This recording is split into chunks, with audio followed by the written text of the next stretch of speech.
You only have to bury so many people your age before you realize that it could be you. I didn't expect this lifestyle. I never expected to be a mortician, let alone a mortician in the middle of nowhere, Minnesota. But I love what I do. Having the opportunity to provide value, not just monetary value, that's not interesting to me, but to actually be of service is extremely gratifying. There are two halves of my job. There's the mortician half, which deals with the body, and then there's the funeral director half, which deals with the living. So the dead are wildly important in funeral service, but so are the living, and sometimes maybe even more important. These two things kind of seem opposite and, quite frankly, contradictory. One is kind of gruesome and grisly, and then there's the other half of the job, the other end of the spectrum, that's deeply personal. But yet to walk the middle ground between the living and the dead, you have to work with both. The very first body that I had really hands-on experience with, my first embalming, was someone my own age. An 18-year-old girl who died in a car crash before her graduation. And I gotta tell you, that was extremely challenging. I still remember going home and telling my parents, this is really hard. And what I found then, and what I even find now, is that when faced with a hard thing, that I'm kind of in a privileged position. I was in a position where I could actually do something. So I could bring them a little bit of relief and comfort and provide them some peace instead of drawing their attention and their minds to maybe the things that led to their demise.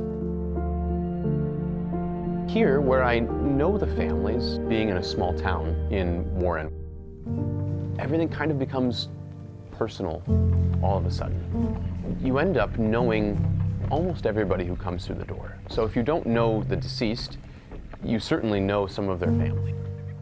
And as I'm getting him the body, looking like themselves, I can make sure that their hands sit just right, their head is facing the right way. I know exactly how he wears his hair because I've seen him exactly like that for a decade. There is just something so beautiful about the deep knowledge of the people that come through your door that is worth so much more than even the heartache that sometimes follows.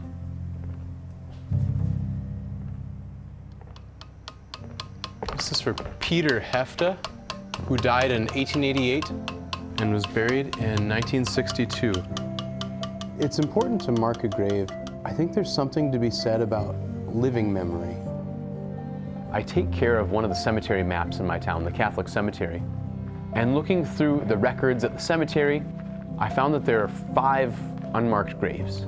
Who's been lying there for sometimes decades, unknown and kind of forgotten. It's been my mission, and is going to be my mission over the next couple years, to carve our headstones by hand and mark each of those 5 unmarked graves in the cemetery myself.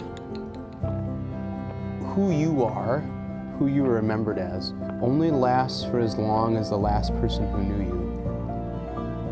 We are geared to grieve when we lose someone. People grieve best when they have something to do, something to give.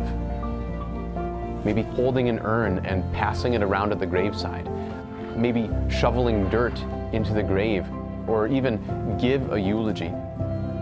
The ability to do something doesn't lessen grief, but I think it contextualizes it in a way that makes it a little bit easier to handle.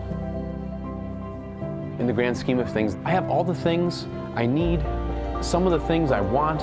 My wife likes me, and my kids wait for me to come home every day. That brief but powerful impact on even just a small number of people, the love of my family and the appreciation of my townspeople, is worth more than chasing a lot of other possessions or wealth.